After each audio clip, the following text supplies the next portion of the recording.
ओम श्री गणेशाय नमः। आप सभी जानते हैं 22 अगस्त को बहुला चतुर्थी का व्रत है।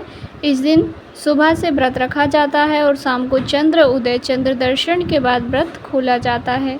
चंद्र दर्शन करके चंद्र को अर्घ्य देकर पूजन करके फिर व्रत का पारण किया जाता है।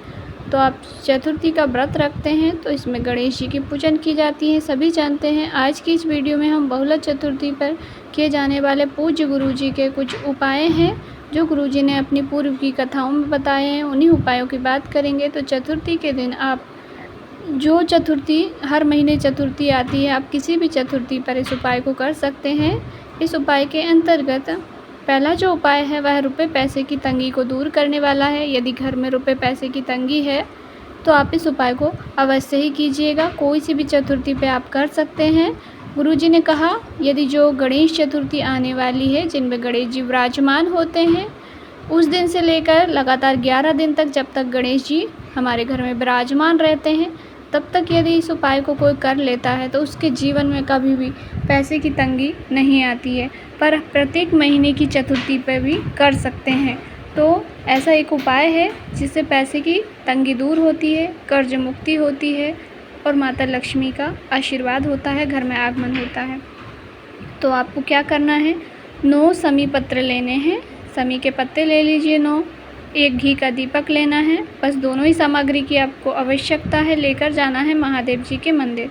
सुबह से शाम तक कभी भी कर सकते हैं उपाय को। आप पहुंच जाइए महादेव के मंदिर। सबसे पहले आपको जो 9 समी पत्र हैं उनमें से 5 समी पत्र भगवान गणेश के स्थान पर, शिवलिंग में गणेश जी का स्थान राइट भाग में होता है, आप सभी जानते हैं। गणेश जी के स्थान पर 5 समी पत्र समर्पित करने हैं। उसके बाद 3 समी पत्र भोलेनाथ के शिवलिंग के ऊपर अर्पित कर दीजिए। अब बचा आपके पास एक समी पत्र और एक घी का दीपक। उन दोनों को आपको दरवाजे के बाहर लास्ट में, जब आपके 8 समी पत्र बाबा को समर्पित हो गए हैं, 3 बाबा को समर्पित हो गए हैं, 5 गणेश जी भगवान को समर्पित हो गए हैं, एक जो समी पत्ता बचा है उसको भगवान भोलेनाथ की चौखट पर मंदिर के बाहर आपके सीधे हाथ की ओर, जैसे आप अंदर प्रवेश करेंगे तो आपका सीधा हाथ हो, उस ओर आपको शिवलिंग के को देखते हुए, दर्शन करते हुए एक समी पत्र रख देना है और वहीं पे आपको दीपक प्रज्वलित कर देना है। और ये दीपक प्रज्वलित करते समय आपको भगवान का एक सर्वश्रेष्ठ नाम है मयूर ध्वज नाम आपको स्मरण करना है। मयूर ध्वज गणेश जी के नाम से आप एक दीपक प्रज्वलित कर दीजिए, समी पत्र दरवाजे पर रख दीजिए। इस उपाय को प्रत्येक चतुर्थी पर किया जाता है। आप एक चतुर्थी पर करेंगे, इसका लाभ आपको देखने को मिलेगा, पैसे रुपए की तंगी दूर होगी। दूसरा उपाय है, यह उपाय आपको चतुर्थी के दिन करना है। कैसे करना है, यदि आपको आपके घर में भय लगता है, बुरा लग रहा है, मन अशांत है, आपको नकारात्मकता घर में महसूस हो रही है, घर में मन किसी का भी मन अच्छा नहीं रह रहा है, मन मुटाव हो रहा है, तो आपको एक उपाय अवश्य करना है। इस उपाय के अंतर्गत आपको केवल एक पीपल का पत्ता लेना है और एक कपूर का टुकड़ा लेना है और दोनों को ही लेकर पहले पीपल के पत्ते पर आपको एक कपूर का टुकड़ा रख लेना है और आपके पूरे घर में सारे कमरों में घूम जाइए। वॉशरूम को छोड़ करके आप किचन, रूम सब में घूम करके हॉल में, और फिर उस पत्ते को ले जाकर बाहर दरवाजे के बाहर रख दीजिए और वहीं पे उसको प्रज्वलित कर देना है। वैसे शाम टाइम में यह उपाय किया जाता है क्योंकि कपूर प्रज्वलित या दीप बत्ती हम लोग शाम के समय में करते हैं, तो आप शाम को प्रदोष काल में भी इस उपाय को कर सकते हैं। आप जैसे ही कपूर को प्रज्वलित करेंगे आपको अपने घर में सकारात्मक ऊर्जा देखने को मिलेगी, आपका मन ठीक होगा, मन शांत होगा। अवश्य ही करके देखिएगा।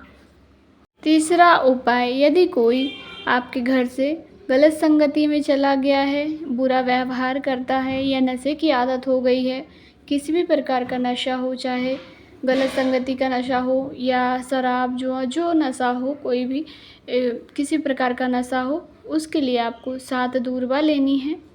दूर्वा लेने के पश्चात 7 दूर्वा की जो नीचे की डंडी होती है उनको लाल चंदन से लाल कर लेना है। लाल करने के पश्चात उनको गणेश जी के चरणों में अर्पित कर देना है। आप गणेश जी के चरणों में अर्पित करते समय चंद्र गणेश का नाम स्मरण करके अर्पित कर दीजिए। यदि गणेश जी की मूर्ति प्रतिमा नहीं है तो आप भोलेनाथ की शिवलिंग पर, जहाँ पर गणेश जी का स्थान है राइट भाग में, वहाँ पर समर्पित कर दीजिए।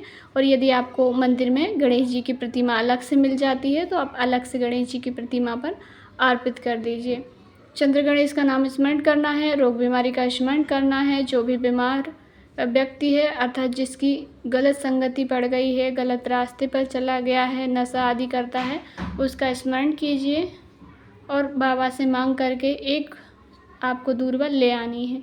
लाने के पश्चात जो भी व्यक्ति नशा का आदी है उसे वह दूर्वा आपको खिला देनी है। यदि वह स्वयं खा लेता है तो काफ़ी अच्छी बात है, यदि वह स्वयं नहीं खाता है तो आप उसे किसी प्रकार से खाने में मिलाकर दे सकते हैं, छोटे छोटे पीस करके सब्ज़ी में मिला करके भी दे सकते हैं। आप देखेंगे कि उसकी बुरी संगति छूट गई है, उसे नशे से स्वयं घृणा हो जाएगी, नशे से वो स्वयं दूर हो जाएगा। छोटा सा उपाय है, अचूक उपाय है, चतुर्थी पर ही यह उपाय किया जाता है। बाकी जो पीपल के पत्ते पर कपूर जलाने वाला उपाय है आप उसे किसी भी दिन कभी भी कर सकते हैं, पर दो जो उपाय हैं वह केवल गणेश चतुर्थी पर ही किए जाते हैं। जानकारी आपको थोड़ी सी भी उपयोगी लगी हो तो वीडियो को लाइक ज़रूर करें, चैनल पर नए हैं तो सब्सक्राइब करें। कहीं भी कुछ समझ नहीं आया हो तो आपका अपना चैनल है, ज़रूर से ही पूछिएगा। श्री शिवाय नमस्तुभ्यम। हर हर महादेव।